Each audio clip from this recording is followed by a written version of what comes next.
सुप्रभात। आज की इस कक्षा में आपका स्वागत है। कल हमने ठाकुर का कुआं कहानी का संक्षिप्त परिचय, उसका कथानक और उसमें उसके माध्यम से लेखक द्वारा उठाई गई जो समस्याएं हैं समाज की, उसके बारे में हमने चर्चा की।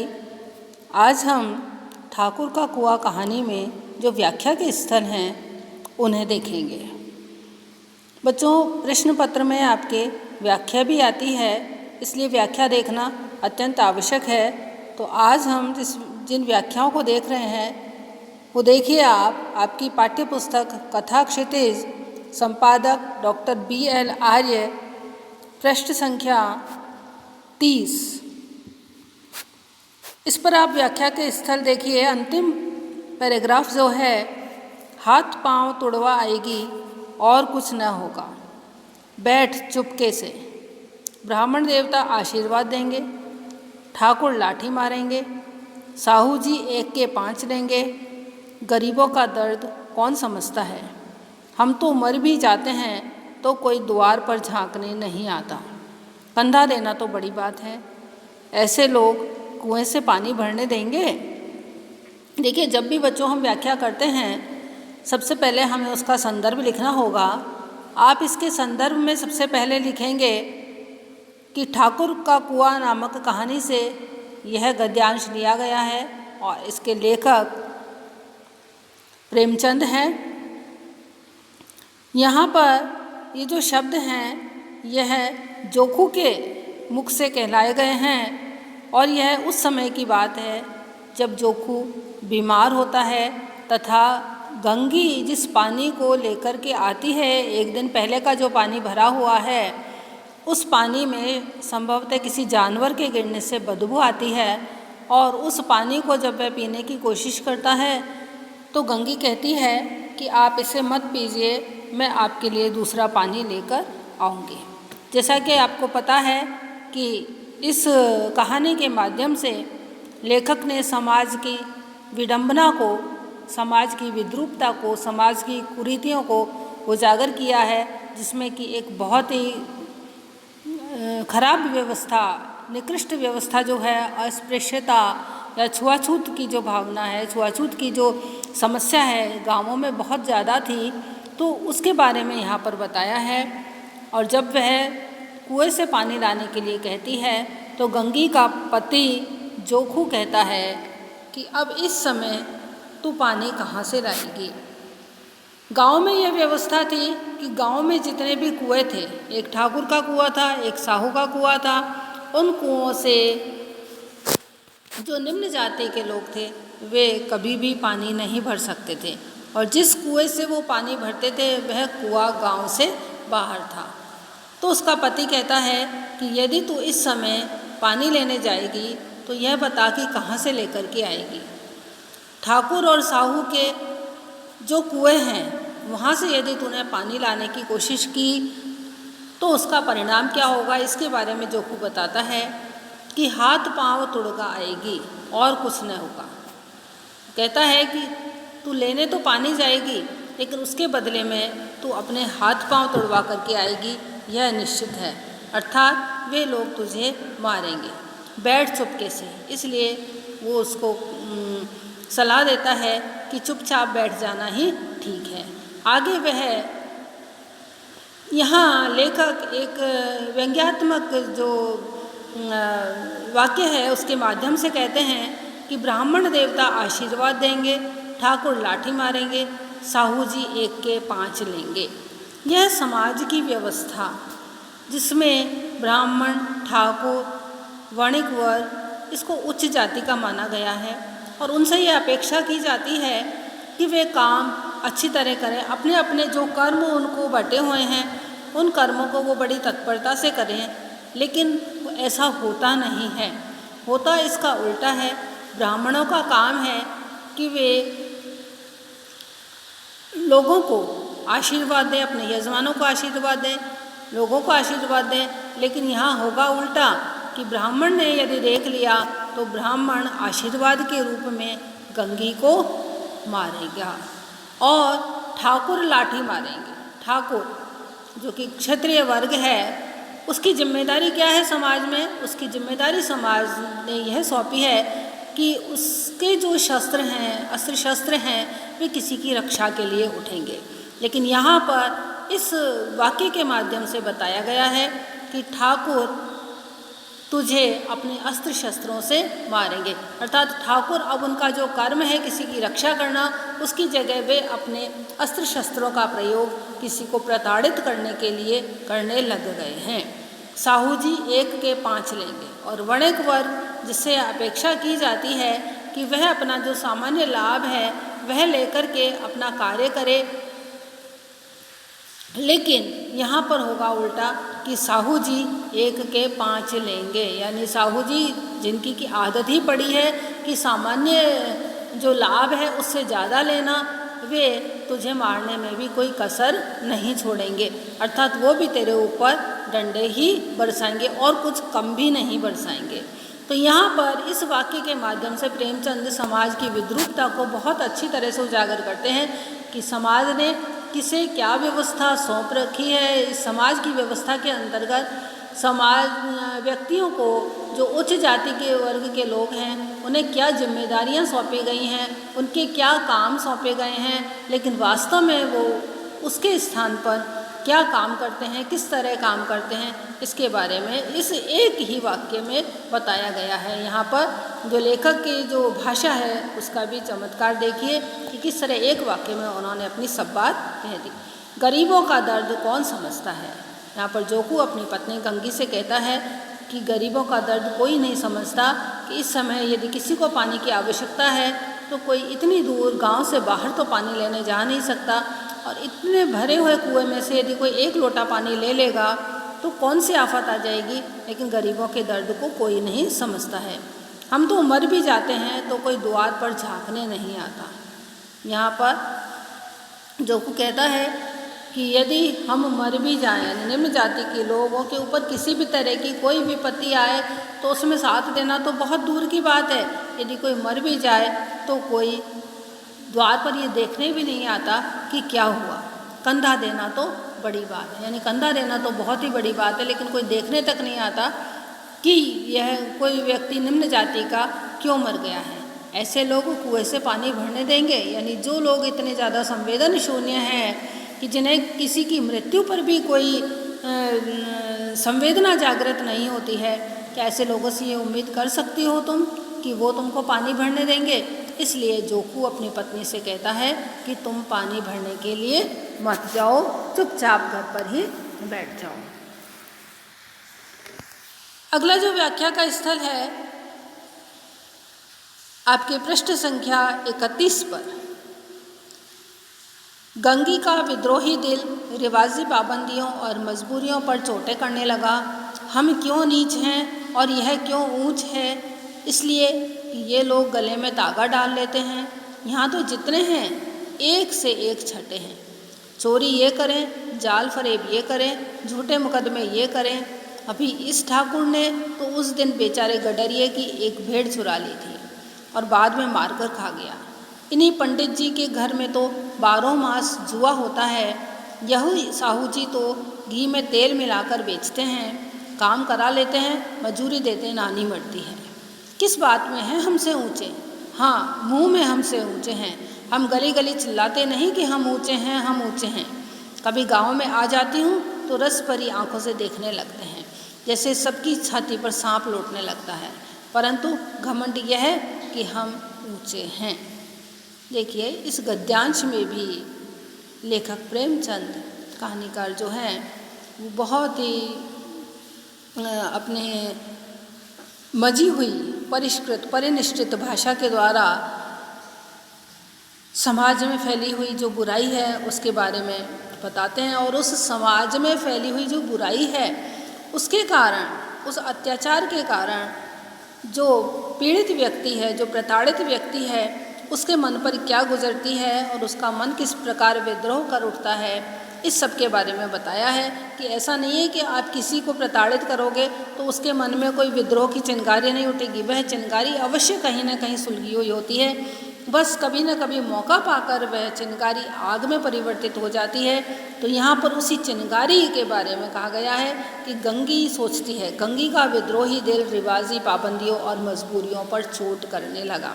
गंगी का जो मन है वह सोचने लगा कि मैं पानी लेने के लिए इतना परेशान हो रही हूँ, एक घड़ा पानी लेने के लिए इतना परेशान होने का मतलब क्या है कि ये जो समाज है उसकी जो पाबंदियां हैं और मजबूरियां हैं। देखिए यहाँ पर पाबंदियां और मजबूरियां दो शब्द पूरे के पूरे जो व्यवस्था है उसको बता देते हैं। कुछ लोगों ने पाबंदी लगाई है, वही पाबंदी दूसरों के लिए मजबूरी बन गई है।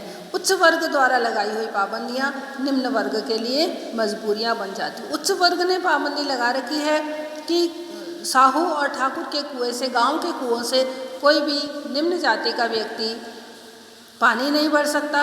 ये जो पाबंदी लगाई गई है यह निम्न वर्ग के लोगों के लिए मजबूरी बन गई है। हम क्यों नीच हैं और यह क्यों ऊंच है। गंगी लाख कोशिश करने के बाद भी यह नहीं समझ पाती है कि क्या कारण है कि हमें नीचा समझा जाता है और ठाकुर, साहूकार और ब्राह्मणों को ऊंचा समझा जाता है। फिर वह स्वयं से ही प्रश्न करती है और स्वयं ही उन प्रश्नों के उत्तर खोजने का प्रयत्न करती है। इसलिए कि ये लोग गले में धागा डाल लेते हैं, क्या यही कि ये गले में जो पूजा का धागा है वह डाल लेते हैं, क्या इसलिए ये ऊंचे हो गए। यहाँ तो जितने हैं एक से एक छठे हैं। आगे जो विडंबना है उसके बारे में बताती है गंगी, कहती है कि यहाँ तो एक से बढ़कर के एक पाप करने वाले हैं। चाहे गले में कितना ही पूजा का धागा डाल लें, लेकिन ये एक से बढ़कर के एक पाप करने वाले हैं। चोरी ये करें, जाल फरेब ये करें, झूठे मुकदमे ये करें। इन लोगों की क्या विशेषता है, ये कहने को तो ऊंचे हैं लेकिन चोरी करने का मौका आए तो ये पीछे नहीं हटते हैं।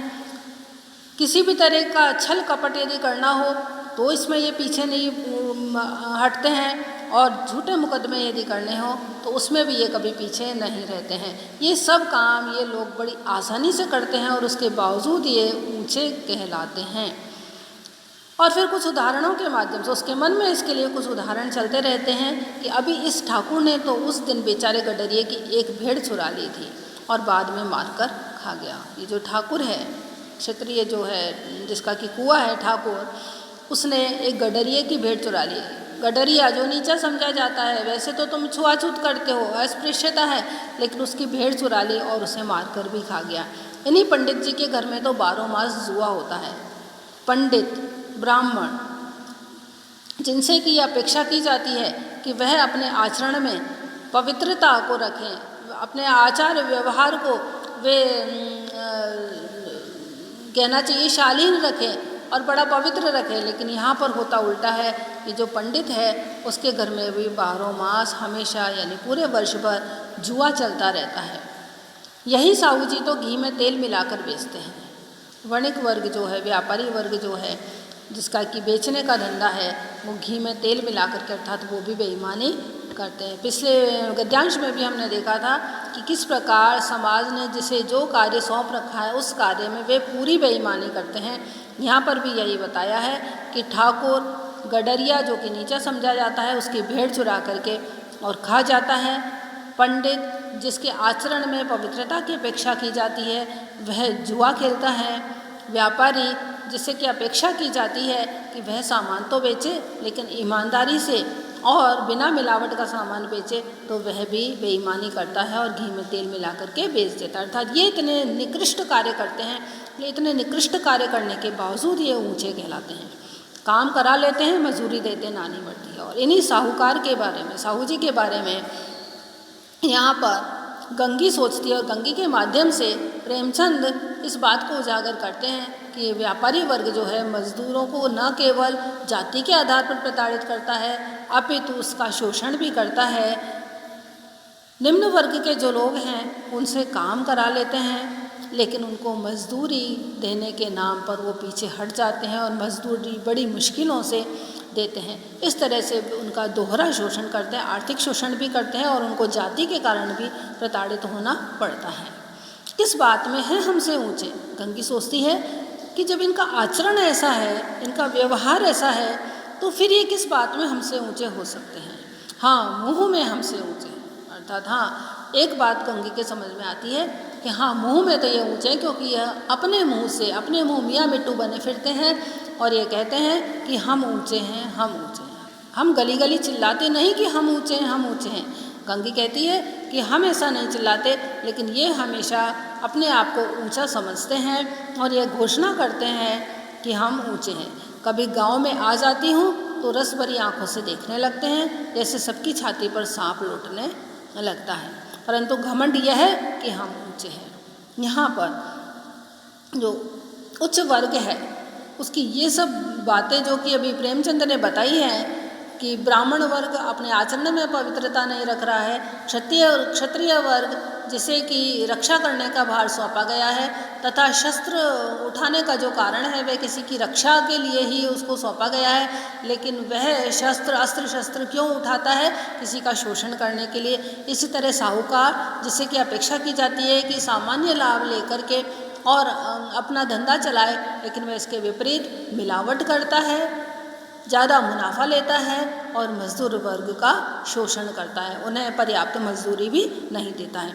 और इस सब के अलावा जो गंगी के मन में एक और बात चल रही है वह भी ध्यान देने योग्य है कि गंगी कहती है कि ये अपने आचरण और व्यवहार में तो ऊंचे हैं ही नहीं, लेकिन यदि देखा जाए जब ये हमको अछूत समझते हैं, जब ये हमको छूना नहीं चाहते, ये हमें निकृष्ट और नीचा समझते हैं, तो फिर एक चीज़ उसके दिमाग में आती है कि कभी गांव में आ जाती हूँ तो रस भरी आँखों से देखने लगते हैं, जैसे सबकी छाती पर सांप लौटने लगता है। यानी जब कभी यह गांव में आ जाती है और इसको, गंगी को, जब ये ब्राह्मण, ठाकुर, साहू कोई भी देखता है, उच्च वर्ग का व्यक्ति, तो सबकी आँखों में वासना उतर आती है, उसको वासनापूर्ण दृष्टि से देखते हैं। तब गंगी सोचती है कि तब सबकी छाती पर सांप क्यों लौटने लगता है, तो सब क्यों वासनापूर्ण दृष्टि से मेरी ओर देखते हैं। वैसे तो ये अपने आप को ऊंचे हैं और हमें छूना नहीं चाहते, तो मेरी तरफ इस तरह की दृष्टि डालने का क्या मतलब है? इस तरह की दृष्टि भी डालेंगे, यानी आचरण और व्यवहार में नहीं बल्कि निगाह में भी इनके गंदगी जो है वह भरी हुई है और वासना जो भरी हुई है। लेकिन उस सब के बाद न इनके आचरण में पवित्रता है, न इनके व्यवहार में पवित्रता है, न इनकी दृष्टि में पवित्रता है, लेकिन इसके बावजूद भी ये इनके एक गर्व करते हैं कि हम ऊंचे हैं। तो गंगी के मन मस्तिष्क में ये सब जो विचार उठ रहे हैं, ये सब विचार कहानीकार समाज में, समाज को दे रहा है कि ये किस बात में ऊंचे हैं। ये समाज की जो जाति व्यवस्था है ये किस तरह से अंदर ही अंदर लोगों को विद्रोह करने के लिए उकसा रही है। और यह सब जो भाषा है यह भी इसकी अच्छी है, मुहावरेदार भाषा है और ये निश्चित भाषा है। अब तीसरी जो आपकी व्याख्या है यह पृष्ठ संख्या 32 पर है।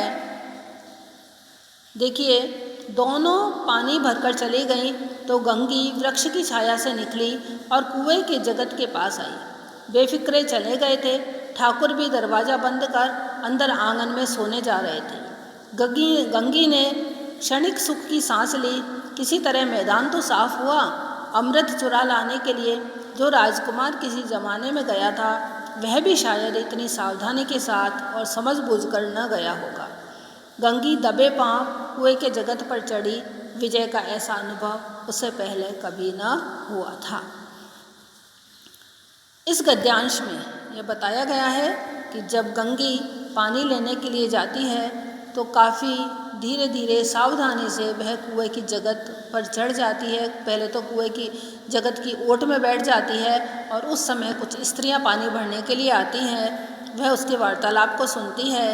जब वे स्त्रियां चली जाती हैं तो फिर वह वृक्ष की जो इसकी पेड़ की छाया में बैठी हुई थी, पेड़ की छाया से निकलती है और कुएं की जगत के पास आ जाती है।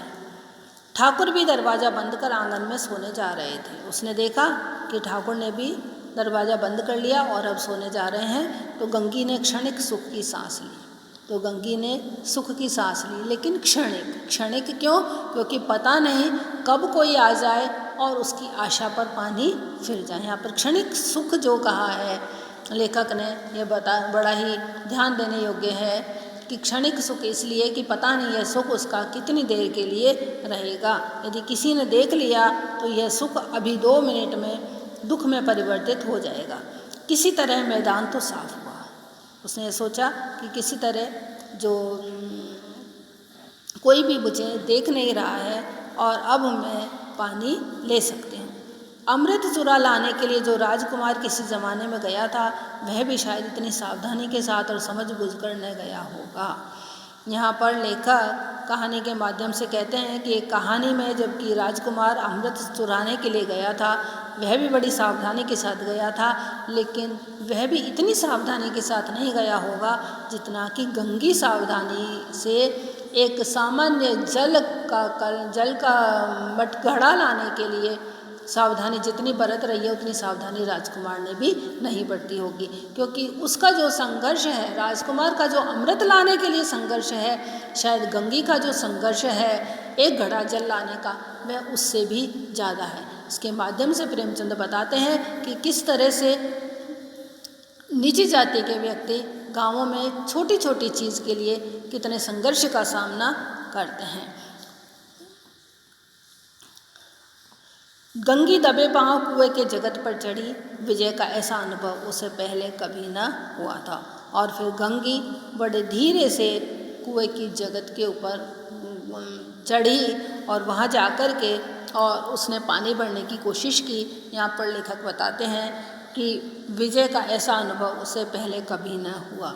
यानी एक घड़ा पानी लाना कौन सी बड़ी बात है। एक कुएं में से एक घड़ा पानी ले लेना कोई बहुत बड़ी बात नहीं है, लेकिन यहाँ पर समाज की व्यवस्था के कारण गंगी के द्वारा एक घड़ा पानी लेने की कोशिश करना और उस कोशिश में कामयाबी की तरफ सिर्फ आगे बढ़ना उसके लिए किस सुख का एहसास करा रहा है, इसके बारे में लेखक कहते हैं कि विजय का ऐसा अनुभव उससे पहले कभी ना हुआ था। उसे ऐसा लगा जैसे उसने मानो बहुत बड़ी विजय जीत हासिल कर ली है। और वो जीत क्या थी कि वह कुएं की मुंडेर तक पहुंच गई थी और बस वह पानी लेने ही वाली थी। तो इसके माध्यम से प्रेमचंद ने यह बताया है कि गाँव में किस तरह से छुआछूत जैसी कुप्रथा के कारण नीची जाति के व्यक्तियों को अपनी जो सामान्य आवश्यकताएं हैं उनकी पूर्ति के लिए कितना संघर्ष करना पड़ता है। यह समाज में फैली हुई विद्रूपता है, बुराई है, इसकी ओर हमारा ध्यान जाना चाहिए। तो बच्चों, ये 3 व्याख्या के स्थल थे, ये आज स्पष्ट मैंने आपको कर दिए हैं। व्याख्या भी प्रश्न पत्र में आती है, इसलिए आप कृपया इन्हें ध्यान से वापस पढ़ें और व्याख्या करने की कोशिश करें। धन्यवाद।